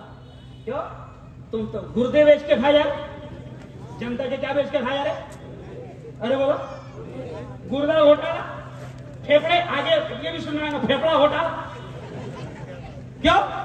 अजीब, इतने जहीले हो गए। ये असल में गद्दार तो ये है जो मुल्क का लूट कर खा रहे, इतने जहरीले हो गए। बीच में पेपर में खबर क्या आई कि मच्छरों की दवा का घोटाला। तो मैंने कहा इतना जहरीला कि मच्छरों की दवा खा गए फिर भी नहीं मर रहा।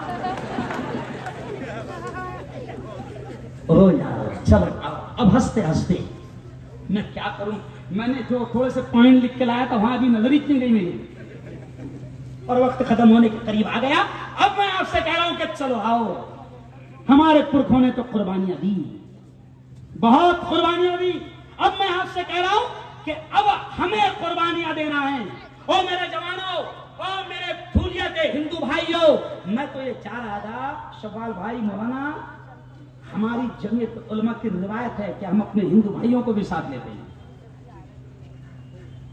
आज इस स्टेज पर और मजमे में हिंदू भाई भी होते तो मैं उनके सामने भी ये बात कहता कि ओ मेरे हिंदू भाइयों, ओ मेरे हिंदू युवाओं, ओ मेरी हिंदू बहनों, ओ मेरे मुसलमान युवाओं, ओ मेरे मुसलमान जवानों, चलो आओ, तुम्हारे पुरखों ने बड़े जालिमों से, गोरे जालिमों से, गोरे कातिलों से इस मुल्क को आजाद करवाया था। अब ये वक्त फिर तुम्हारी कुर्बानी मांग रहा है, फिर ये देश तुम्हारी कुर्बानी मांग रहा है, फिर तुम्हें इस देश को आजादी दिलानी है? अब कोई मीडिया वाला बोले अरे बाप रे, मुल्ला ने बोला था आजादी दिलाना, क्यों बहुत जल्दी बदलते हुए बात को समझा? बड़ी नालायक कौन होती है। अब सुनो, इस मुल्क को मैं जमीयत उलमा के स्टेज से कह रहा हूं कि इस मुल्क को फिर तुम्हें आजादी दिलाना है, और सबसे बड़ी आजादी तुम्हें दिलाना है इस मुल्क को नफरतों से, नफरतों से तुम्हें आजादी दिलाना है। जमीयत उलमा हमेशा हिंदू मुस्लिम एकता और अमन और शांति का पैगाम देती आई है और देती रहेगी। जब हमारे अपने भी हमको कोसते हैं, कब तक लगाएंगे एकता एकता, तो कभी तो अपने भी कोसते हमको, लेकिन हमारे बड़ों को अल्लाह ने जो अकल दिया है वो अकल अल्लाह ने दिया है। अरे हमारे बड़े जानते हैं कि इन जहरीले सांपों का इलाज यही है कि अमन और शांति को फैलाया जाए, इनकी स्कीमों को फेल किया जाए, इनके प्लानों को फेल किया जाए, इनके मंसूबों को फेल किया जाए। इसलिए मेरा कायद, इसलिए हमारा कायद अरशद मदनी एक जुमला कहते हैं। क्या कहते हैं हमारे कायद अरशद मदनी? कि सुनो सुनो सुनो, 2014 से अरशद मदनी ने एक मिशन लेकर चले। कौन सा मिशन? राष्ट्रीय एकता का मिशन लेकर चले, क्योंकि मौलाना अरशद मदनी ने भाप लिया, जमीयत उलमा के बुजुर्गों ने भाप लिया कि इस मुल्क में नफरतों का व्यापार बहुत तेजी से बढ़ रहा है। तो मौलाना अरशद मदनी ने एकता और अमन का व्यापार और मोहब्बतों की दुकान खोलना शुरू कर दिया। और मेरा कायद अरशद मदनी एक जुमला कहता है जो हिंदुस्तान को बचाने का काम कर रहा है और करेगा। हमारे कायद अरशद मदनी एक जुमला कहते हैं, सुनो, हिंदुओं से भी कहते हैं, मुसलमानों से भी कहते हैं कि आग को आग से बुझाया नहीं जा सकता। क्या कहते हैं हमारे कायद? आग को आग से बुझाया नहीं जा सकता। आग को बुझाने के लिए काय की जरूरत पड़ती है? पेट्रोल, पेट्रोल डालना पड़ता ना आपको, पानी की जरूरत। तो हमारे कायद कहते हैं कि आग को आग से बुझाया नहीं जा सकता। आग को बुझाने के लिए आपको अमन प्यार की बारिश बरसानी पड़ेगी। और खुदा का शुक्र है कि बहुत मर्तबा मुसलमानों के अमन और एकता और प्यार और मोहब्बत की वजह से अल्लाह ने बड़े बड़े दंगे और फसादात से मुल्क की हिफाजत की है। और आज फिर मैं आपको पैगाम दे रहा हूं कि इस मुल्क को, आपको, हमको, सबको मिलकर, हिंदू, मुसलमान, बौद्ध, क्रिश्चियन, जैन, सबको मिलकर, अल्पसंख्यक माइनॉरिटी, सबको मिलकर इस मुल्क को फिर आजादी दिलाना है। और इस वक्त सबसे बड़ा जो दुश्मन है वो नफरतों का फैलाने वाले, नफरतों के सौदागर, नफरतों के व्यापारी, जिनको लगता है कि जब तक कि हम हिंदू मुसलमानों में नफरतें नहीं फैलाएंगे, हमारी कुर्सी नहीं बचेगी, तो वो अंग्रेजों की नापाक औलादे वो यही कर रही जो अंग्रेजों ने लड़वाने का काम किया था। जिनको लगता है कि नफरतें फैलाकर हमारी कुर्सियां बचेगी, टिकेगी, चलेगी, आगे भी मिलेगी, तो उन नफरतों के पुजारियों ने मुल्क में हिंदू मुसलमानों में इतना नफरतों का माहौल बना दिया कि अब तो लगता है कि कोई आम इंसान महफूज नहीं है। तो आज आपको आजादी दिलाना पड़ेगी। जोर से बोलो, काहे से बोलो, जोर से, काहे से? नफरत जोर से फैलाने दो इनको, कितनी नफरतें फैला है, कोई फर्क नहीं पड़ता है। हमको अमन, मोहब्बत, एकता, शांति का संदेश देना होगा। एक आजादी है, और दूसरी आजादी क्या? दूसरी आजादी क्या? इस मुल्क को, इस देश को आपको नशा से आजादी दिलाना होगा। सुन लो, आप बोलेंगे कि ये मुफ्ती हारून क्या कह रहा है? मैं आपसे कह रहा हूं कि अंग्रेजों ने जितना नुकसान इस मुल्क को पहुंचाया था, आज इस मुल्क को उतना ही नुकसान नशा, नशा का कारोबार और नशा के कारोबारी इस मुल्क को उतना नुकसान पहुंचा रहे हैं जितना अंग्रेजों ने। ये नशा के कारोबारी जो लाखों करोड़ों का बिजनेस करते हैं, मैं खुलकर कभी कभी ये कहता हूं कि ये मुल्क के सबसे बड़े गद्दार है। और सिर्फ मुल्क नहीं, सुन ले ये मेरा जुमला, मैं सख्त जुमला कह रहा हूं कि ये नशा के कारोबारी, ये नशा का कारोबार करने वाले सिर्फ मुल्क के गद्दार नहीं, मुल्क के दुश्मन नहीं, अगर ये मुसलमान है तो मुसलमानों की और इस कौम के भी गद्दार। क्यों? क्योंकि नशा जिसको मेरे हमारे हम सब के नबी ने 1400 साल पहले हराम किया था, आज ये लोग 2 कौड़ी कमाने के लिए हमारी उम्मत के जवानों की जिंदगियों से खेल रहे हैं। आज मेरी कौम के जवान तबाह हो रहे हैं, कैंसर का शिकार हो रहे हैं, होठ काटे जा रहे हैं, गाल काटे जा रहे हैं, जबानें काटी जा रही है। क्यों? मुंह नहीं खुल रहे। मेरी आदत है ना सलाम करने की जोर से, तो मैंने अभी एक जवान को सलाम किया मगरिब के, मैंने जोर से मैंने सलाम किया, अस्सलाम वालेकुम, तो उसने दिया वालेकुम सलाम। कैसे जवाब दिया उसने? वालेकुम सलाम। मतलब क्यों रहा, क्या हो गया? तो मुंह नहीं खुल रहा ना, मतलब काय को नहीं खुल रहा, पहले तो बहुत खुलता था। पुड़िया क्या खा रहा? पुड़िया खा रहा, कैंसर का शिकार हो रहा, न मां के लायक, न बाप के लायक, न बहन के लायक, न बीवी के लायक, न बच्चों के लायक। ऐसी जिंदगियां तबाह हो रही है, तबाह हो रहे। मैं मुबारकबाद देता हूं जमीयत उलमा की इस पूरी टीम को कि जमीयत उलमा ने नशा मुखालिफ मुहिम भी चलाई। क्यों? और चल रही है, और अभी भी चल रही है। जैसे आजादी का अमृत महोत्सव चल रहा था 3 साल से, हमारा भी ये अमृत महोत्सव चल रहा, लेकिन आज हमारे वजीर आजम ने आजादी का अमृत महोत्सव खत्म कर दिए। तो मैंने कहा कि अब क्या फिर गुलामी का उत्सव मनाएंगे? क्योंकि आप तो गुलामी की तरफ मुल्क को ले जा रहे हो, आप तो नफरतें फैला रहे हो। क्यों? तो नशा से इस मुल्क को आजादी दिलाना है।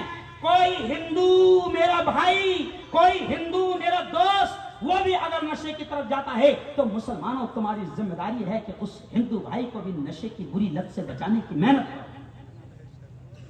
ये आजादी। और क्या आजादी? आप देखो कि मुल्क में हालात कितने खतरनाक बन गए हैं। आपको इसको भी देखना होगा कि कसम खुदा की 70 सालों में इतने बुरे दिन मुल्क के कभी नहीं आए।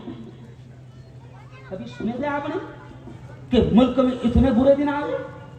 कि मणिपुर में मेरी 2 नॉन मुस्लिम बहनें, हिंदू बहनें, हमारी बहनें, हम सब आदम की औलाद है। क्यों? मणिपुर में दो बहनों को नंगा घुमाया गया, परेड करवाया गया, और फिर उनकी इस्मत रेजी की गई। और फिर मुल्क में आप देखो कि हाथरस से लेकर बंबई तक, मेरे पास आंकड़े हैं, पूरे आंकड़े, टाइम खत्म हो गया, कि हाथरस से, यूपी के हाथरस से लेकर उस दलित बहन की जो इज्जत लूटी गई थी और उसका रेप करके मर्डर किया गया था, वो हाथरस उत्तर प्रदेश से लेकर मुंबई तक इन 9 सालों में इतना बहनों की इज्जतें लूटी गई, इतनी लूटी गई कि 70 साल में कभी बहनों के साथ में इतना बुरा मामला नहीं हुआ। आओ मुस्लिम जवानों, मैं तुमसे कहता हूं कि इस मुल्क को आजादी दिलाओ, रेप से, मर्डर से, कत्ल से, और बेटियों और बहनों की इज्जत के लिए आगे आओ। आजादी दिलाओ, ये मुल्क तरस रहा है। अभी आज की खबर पढ़ो, उठाओ, आज का मुंबई उर्दू न्यूज उठाओ। एक शख्स ने खुदकुशी कर ली, हिंदू भाई, महाराष्ट्र में आत्महत्या कर ली, और लिखा क्या कि मेरे पास सिर्फ और सिर्फ 1000 रुपये है। मुझे मालूम है कि 1000 रुपये में मेरी आखिरी अंतिम संस्कार का खर्चा नहीं हो सकता। ये 1000 रुपये मेरे जेब में हैं, मैं मजबूर हो गया हूं, अब मैं जी नहीं सकता हूं, मैं दुनिया से जा रहा हूं, मुल्क छोड़ रहा हूं, जिंदगी को खत्म कर रहा हूं। आपने पैसे लगाकर मेरी लाश को जलाने का इंतजाम कर लिया। मैं ये वाकया क्यों सुना रहा हूं? मालूम आपको क्यों सुना? इतने बुरे हालात हो चुके हैं। बेरोजगारी से इस मुल्क को आजादी दिलाओ, भूखमरी से इस मुल्क को आजादी दिलाओ, किसान आत्महत्या करने लगे हैं, इस मुल्क को आजादी दिलाओ। अभी आपको मालूम है, बुध के दिन औरंगाबाद में, चलो मुसलमान का वाकया सुना था, और नशे की वजह से बुध के दिन औरंगाबाद में एक मुसलमान ने दूसरे मुसलमान को गोली मार दिया चौराहे पर। और कितने रुपयों के लिए मालूम आपको? ओनली 7000। कितने? 7000। 7000 उसने कर्जा लिया था, और जिसका कर्जा था वो उससे मांग रहा था कि देख भाई, मेरी शादी को सिर्फ 10 दिन बाकी है, 10 दिन बाकी है। वो बार बार उससे मांग रहा था कि मेरी शादी के दिन करीब आ गए, 7000 कर्जा लिया था। अब चौराहे पर एक दिन में मिल गया। जैसे उसने उसको कहा, फौरन उसने देसी इलीगल कट्टा निकाला और सीधा उसके सीने में गोलियां उतार दी। मरने वाला भी मुसलमान है, और मारने वाला भी मुसलमान। और कितने के लिए? अरे बोलो ना, 7,000। मैं आपसे कह रहा हूं कि खुदा के वास्ते इस मुल्क को भी बचाओ। और आखिरी जुमले मुझे बयान समेट लेना है, इसलिए मेरे वक्त तयशुदा वक्त में कि आखिरी जुमले में कह रहा हूं कि इस मुल्क को भुखमरी से आजादी दिलाओ, इस मुल्क को बेरोजगारी से आजादी दिलाओ, इस मुल्क को रेप, मर्डर और कत्ल से आजादी दिलाओ, इस मुल्क को जहालत से आजादी दिलाओ, इस मुल्क को नफरतों से आजादी दिलाओ। आज नफरतें इतनी फैल गई है कि हद हो गई है। और कमाल की बेशर्मी, कसम खुदा की खाकर कह रहा हूं कि 70 सालों में इतना बेशर्म जिम्मेदार भी किसी को नहीं देखा गया कि 3.5 महीने तक के मणिपुर जलता रहा, 3.5 महीने तक के मणिपुर जलता रहा। औरतों की इज्जतें लूटी जाती रही, महिलाओं की इज्जतें लूटी जाती रही, लेकिन 3.5 महीने में इस शख्स ने मुंह तक नहीं बोला। तो ऐसे लोगों से भी इस मुल्क को बचाना है, ऐसे लोगों से बचाना। अब आप देखें कि नूह और मेवात में क्या हुआ। नूह और मेवात, हाफिज साहब, इन स्टोजों से बकायदा ये बात जाना भी बहुत जरूरी है। और ये हमारा हक है, हम फतरे फेंकने की तालीम नहीं दे रहे, नहीं समझा? यह हक है। और जमीयत उलमा हमेशा मुल्क और मुल्क वासियों के लिए लड़ती रही है। नूह और मेवात में आप देखें कि किस तरीके से बेकसूरों को मारा गया। एक मेरा जवान, ये जुमला सुन लेना, एक 19 साल का जवान हाफिज कुरान जो मस्जिद में नमाज पढ़ाता था, और मस्जिद में नमाज पढ़ाने के लिए उसे मस्जिद में नौकरी करने के लिए नमाज पढ़ाने के लिए आया था। 6-7 महीने हुए थे, बिहार से आया था, गरीब घराने का बच्चा, 19 साल का नौजवान इमाम हाफिज साहब। आप देखें कि किस तरीके से आतंकवादियों ने मस्जिद में घुसकर आग लगाई और इमाम हाफिज साहब के टुकड़े टुकड़े किया। इतना वार किया कि वो आदमी दम जगह पर दम तोड़ गया। क्या हो रहा है इस मुल्क में? आज जश्न आजादी ऐसे नहीं मनेगा, जश्न आजादी ऐसे नहीं मनेगा। और चलो, मैंने तो खुशियों के साथ में अपने बुजुर्गों की कुर्बानी आपको बयान किया। अब मैं आपसे कहता हूं कि बताओ ना, किस मुंह से हम आजादी का जश्न मनाएं? हमारी बहनों की इज्जतें लूटी जा रही है, कैसे हम जश्न मनाएं? मस्जिदों में हमारे इमाम को कत्ल किया जा रहा है, कैसे हम जश्न मनाएं? अल्लाह के घरों को आग लगाई जा रही है, कैसे हम जश्न मनाएं? क्यों? बुलडोजर, बिल्कुल आतंकवादी बुलडोजर चल रहे हैं। मेरी खबर में मैं क्या कहता हूं? आतंकवादी बुलडोजर। क्यों?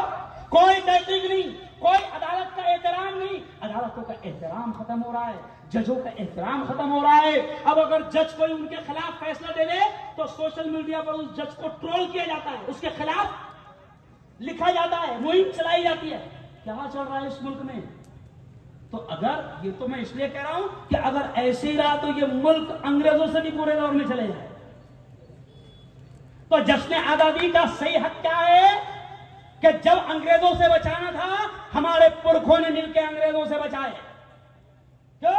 और अब काय से बचाना, ये तमाम चीजों से जो मैंने बयान किया, इन तमाम चीजों से मुल्क को बचाना, यह है आजादी। और आजादी की जंग हमें लड़नी पड़ेगी। क्यों भाई? इकबाल रहमतुल्लाह अलैह ने कहा था, सारे जहां से अच्छा, अरे बोलो, हाँ, इकबाल ने क्या कहा था? सारे जहां से अच्छा हिंदुस्तान हमारा, हमारा सारे जहां से अच्छा। हम बुलबुले हैं इसकी, ये गुलसितां हमारा, हमारा सारे जहां से अच्छा। मजहब नहीं सिखाता आपस में बैर रखना, मजहब नहीं सिखाता आपस में बैर रखना। हिंदी है हम, हिंदी है हम, हिंदी है हम, वतन है हिंदुस्तान हमारा, हमारा सारे जहां से अच्छा। इकबाल ने कहा सारे जहां से अच्छा। तो लेकिन अब शायर क्या गया कि तुमने इतना बुरा हाल बना दिया है ना। मैंने आज ही नज़म पढ़ा ना मेरे चैनल पर, तो उसके अशार सुना दूं। किसी ने मुझे चिट्ठी लिखा तो आज ही मैंने नज़म पढ़ा है।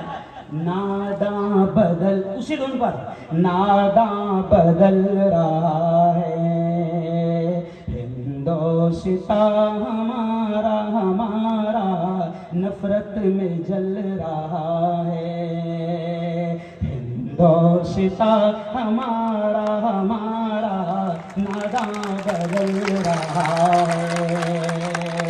और अगला जुमला देखो, इससे जोर से तालियां बजाना। खबतियों का कब्जा अब इसकी डालियों पर, खपती खपती सादे अंदाज में क्या बोल रहा खपती, तो शायर क्या करा है खबतियों का कब्जा अब इसकी डालियों पर, महफूज क्या रहेगा अब गुलसिता हमारा हमारा नादा बदल रहा है। अगला शेर देखे, मुस्लिम का खून क्या है मुस्लिम मुस्लिम का खून क्या है, पानी सा बह रहा है, कातिल बना है जब से ये हुक्मरा हमारा हमारा नफरत में जल रहा है। अगला शेर देखिए, वक्त कम है इसलिए। इंसान से है नफरत, जब पढ़ा अरे साहब, इंसान से है नफरत और जानवर से उल्फत, इंसान से है नफरत और जानवर से उल्फत, कैसी समझ का यारो है बाग़बा हमारा हमारा नादा बदल रहा है। और अब देखिए आखिरी शेर, कैसे कहें हम इसको सारे जहां से अच्छा, कैसे कहें हम इसको सारे जहां से अच्छा, सूरत बदल दिया है ये रहनुमा हमारा हमारा नफरत में जल रहा है। और आखिरी शेर देखें, नफरत के दाइयों से कह दे ये कोई जाकर, नफरत के दाइयों से, 5 मिनट देखें, नफरत के दाइयों से कह दे ये कोई जाकर, आसान नहीं मिटाना नामो निशान हमारा नफरत में जल रहा है। खैर कोई बात नहीं। अब आखिरी जुमला सुन लो।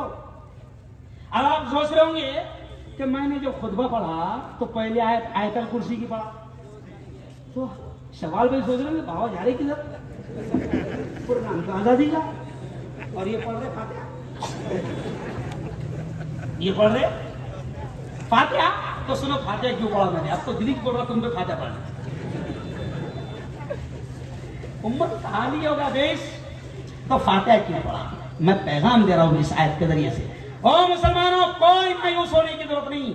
अल्लाह क्या कहता है, ला तक़नतू मिन रहमतिल्लाह, ओ मेरे बंदो मेरी रहमत से मायूस मत होना।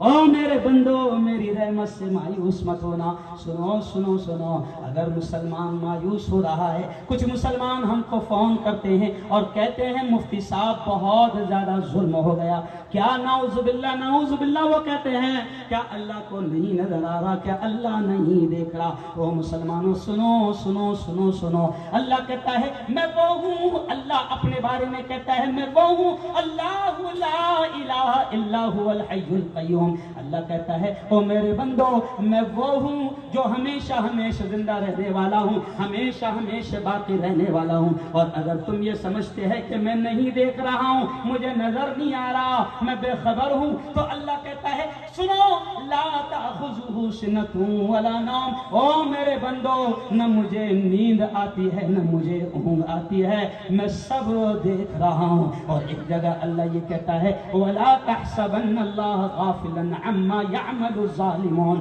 अल्लाह कहता है ओ धूलिया वालों, ये मत समझना कि मैं गाफिल हूँ। अल्लाह कहता है ला तहसबन्नल्लाह गाफिलन, ओ मेरे बंदो, मुझे बेखबर न समझो, मुझे गाफिल न समझो, मुझे सोया हुआ न समझो। अम्मा यअमलु ज़ालिमून, जो कुछ जालिम कर रहे हैं मैं सब देख रहा हूँ। अल्लाह देख रहा है, मेवात में जो हो रहा है अल्लाह देख रहा है, नूह में जो हो रहा है अल्लाह देख रहा है, हरियाणा में जो हो रहा है अल्लाह देख रहा है, मणिपुर में जो हो रहा है अल्लाह देख रहा है, गुड़गांव में मस्जिद में इमाम साहब का कत्ल किया गया अल्लाह ने सब देखा, मणिपुर में जो कुछ हुआ है अल्लाह ने सब देखा, फलस्तीन में जो हो रहा है अल्लाह सब देख रहा है, इराक में जो हो रहा है अल्लाह सब देख रहा है, लेबनान में जो हो रहा है अल्लाह सब देख रहा है। जो जालिम दंदनाते फिर रहे हैं और उन पर कोई कार्रवाई नहीं हो रही, वो भी अल्लाह देख रहा है। इनके पीछे हाथ किसका है उनको भी अल्लाह देख रहा है, इनको कौन छुड़वा रहे हैं उनको भी अल्लाह देख रहा है, इनको कौन संरक्षण दे रहे हैं अल्लाह देख रहा है। अल्लाह कहता है मैं जालिमों को देख रहा हूं और मैं चुन चुन कर हिसाब लूंगा, चुन चुन कर हिसाब लूंगा, अल्लाह कहता है। और सुनो, ये मत समझना जालिमों कि मैंने हिसाब नहीं लेता हूं। सुनो, देखो, पढ़ो पवित्र कुरान, पवित्र पोथी कुरान को। अल्लाह कहता है कि देखो, तुमसे बड़े बड़े जालिम आए थे। शद्दाद बड़ा जालिम था, बड़ा पावरफुल था, जैसी जन्नत सुना वैसे बना लिया था। क्या? नमरूद बड़ा पावरफुल था। क्या? फिरौन बड़ा पावरफुल था। शद्दाद, हामान, कारून बड़ा पावरफुल था। लेकिन देखो, थोड़ा सा हौसला मिल जाएगा, भाई मैं तो ईमान को ताजा करता हूं, सिर्फ इतना बोलना, गया। क्या बोलना मेरे ध्यान में? गया। देखो, शद्दाद बड़ा जालिम था। शद्दाद, बोलो बोलो, शद्दाद गया। फिरौन बड़ा पावरफुल था। फिरौन गया। अरे बोलो, गया। कारून बड़े खजानों का मालिक था। कारून गया। हामान भी बड़ा पावरफुल था। हामान भी गया। फिरौन, जोर से बोलो, जल्दी जल्दी जल्दी। फिरौन गया, कारून गया, हामान गया, शद्दाद गया, और ये भी गया। बोलो इंशाल्लाह, जोर से बोलो, बोलो जोर से, इंशाल्लाह इस मुल्क के अच्छे दिन आएंगे, इस मुल्क के अच्छे दिन आएंगे, एकता वाले पुराने दिन, बोलो बोलो, आएंगे। मोहब्बत वाले पुराने दिन आएंगे, नफरतों वाले बुरे दिन बोलो जाएंगे, महंगाई वाले बुरे दिन, अरे बोलो ना यार, जाएंगे। आतंकवाद वाले बुरे दिन जाएंगे, मॉब लिंचिंग वाले बुरे दिन। मायूस होने की जरूरत नहीं, इसलिए शेर को मैं खत्म कर रहा हूँ। हालात बदलेंगे लेकिन तुमको हमको भी तो बदलना होगा। क्यों? इसलिए मैं इन दो शेर पर अपनी बात को खत्म कर रहा हूं। मैं अक्सर कहता हूं, कारी अब्दुल अजीज का मुझे हुक्म था, ये शेर जरूर पढ़ना। इत्तेफाक से मैंने पहले पढ़ा नहीं, समझ आ? अब मुझे याद आ गया। मैं अक्सर क्या कहता हूं, दिल बदल सकते हैं। मुश्ताक सूरी साहब, ये शेर तो याद हो गया, बस याद हो गया। दिल बदल सकते हैं, जज्बात बदल सकते हैं, मुल्क के फिक्र ख्यालात बदल सकते हैं, दौर मौजूद के सकते हैं, हम बदल जाएं तो हालात बदल सकते हैं, हम बदल जाएं तो हालात बदल सकते हैं। एजाज भाई, सवाल भाई, अब ये दूसरा शेर आखिरी सुनो।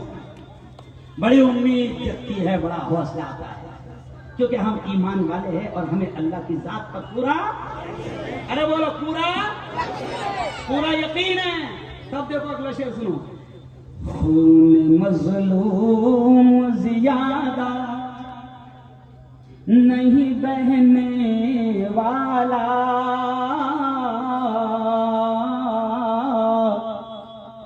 अभी दिल्ली में जो 7 अगस्त को मुझे बुलाया गया था, हरियाणा और मेवात पर मैंने खुलकर बोला, तो उस वक्त किसी मीडिया वाले ने बदमाशी की तो मेरा यही शेर लगाया, तोड़कर लगाया।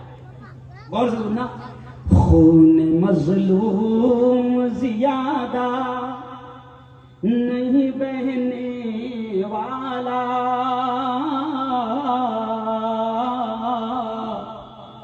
जुल्म का दौर ज्यादा नहीं रहने वाला। तो इंशाल्लाह जुल्म का दौर ज्यादा नहीं रहने वाला। क्यों? इन अंधेरों का जिगर, इन अंधेरों का जिगर चीर के नूर आएगा, तू है फिरौन तो मूसा जरूर आएगा। बल्कि अब जो जुमला मैं कह रहा हूं सुन लो अगला जुमला। हजरत मूसा को भेजा गया था फिरौन के पास। गौर से सुनो जुमला क्या कह रहा हूं।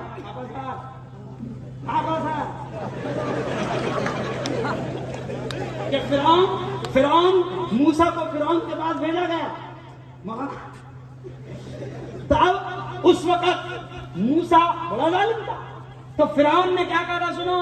जब फिरौन डराता था, धमकाता था, ऐसा करूंगा वैसा करूंगा, हाथ काट दूंगा, पाँव काट दूंगा कुरान में, तो फिरौन के पास बात करने के लिए जब मूसा को अल्लाह ने चुना, तो हजरत मूसा ने अल्लाह से कहा, अल्लाह मियां मेरा भाई हारून बहुत जबरदस्त बोलता।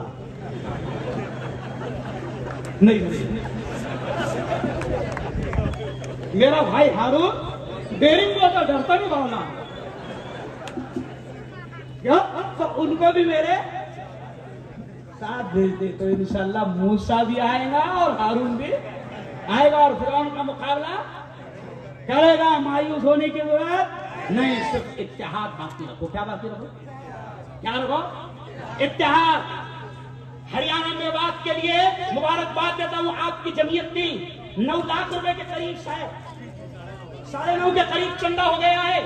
अरे धूलिया वालों, आप बड़े नेक लोग हैं, बहुत नेक लोग हैं। हिंदुस्तान में सबसे पहले इतना बड़ा चंदा किसी शहर से जाता 9 लाख 9.5 लाख की है। मैं आपसे कह रहा हूँ शबाब भाई, एजाज मियां, सब मैं पूरी टीम से कह रहा हूँ, मुश्ताक भाई, मौलाना शकील साहब, मौलाना, मैं आपसे कह रहा हूँ और आपसे कह रहा हूँ कि इंफरादी तौर पर यहाँ मेवात हरियाणा के लिए आम चंदा नहीं हुआ, आम चंदा नहीं हुआ। इंफरादी तौर पर अल्लाह ने जिन जिन बंदों को दौलत दिया है, अरे खुश होना। मैं तो रमजान में भी ज़कात देते वक्त, ज़कात का बयान करते वक्त कहता हूँ कि मुसलमानों, अगर अल्लाह ने तुमको ज़कात देने वाला बनाया तो खुश हो जाना कि मेरे मौला तेरा एहसान है, तेरा करम है कि तूने देने वाला बनाया। अगर तू भिखारी बनाकर मस्जिद के बाहर कटोरा लेकर खड़ा कर देता तो मैं तेरा क्या बिगाड़ता। तो अगर देने वाला बनाया, ढूंढने वालों, मैं आपसे अपील कर रहा हूँ, ये लोग जुमेरात को शायद जाने वाले हैं पैसा लेकर। मुझे सवाल भाई उन्होंने बताया, मुख्तार भाई का मुख्तार वो जाने वाले हैं, है ना, पैसा लेकर जाने वाले हैं।